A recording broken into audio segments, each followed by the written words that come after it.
So there's either facts or there's fiction. And when it comes to the future of Star Wars, a lot of it seems to be fiction, specifically when it relates to Kathleen Kennedy, her future within Disney, and of course Lucasfilm, and then Kevin Feige gets added to the mix. Now Variety has a pretty important update recently that went live that they talk about specifically what's happening with Star Wars, and a lot of those reports you've probably seen online are all false.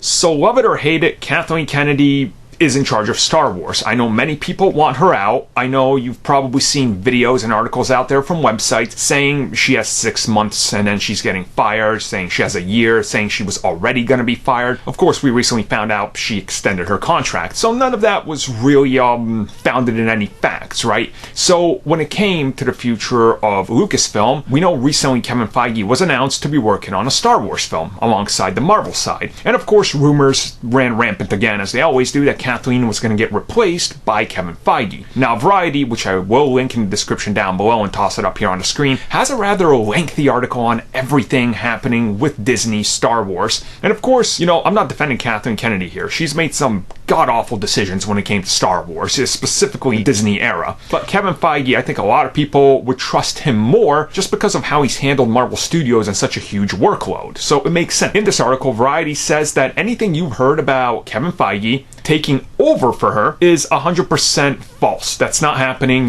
Kathleen is going to stay on doing what she does. Kevin will oversee a Star Wars movie that's going to be expected to go in a completely different direction, and that's just that.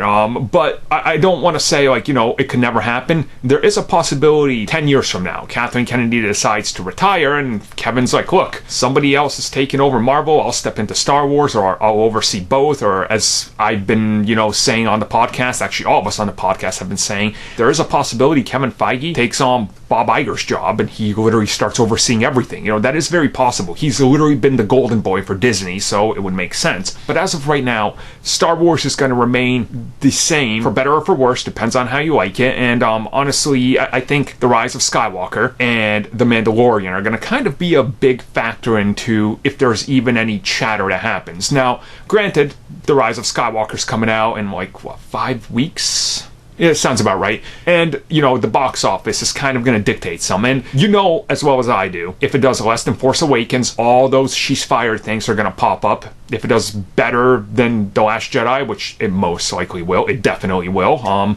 If it doesn't, send me this clip of me saying, and I'll admit I was wrong. That could be problematic, right? The Rise of Skywalker is certainly going to make more than Solo. It's going to make more than Solo in its opening weekend in the US alone, so that's not a problem. So her job is secure. Kevin Feige's job is secure, but it's expanding. So is there a possibility things could change down the road? Yes, but don't believe anything you hear online on, specifically YouTube and all these websites that have been saying the same thing since The Force Awakens, because none of it has turned out true.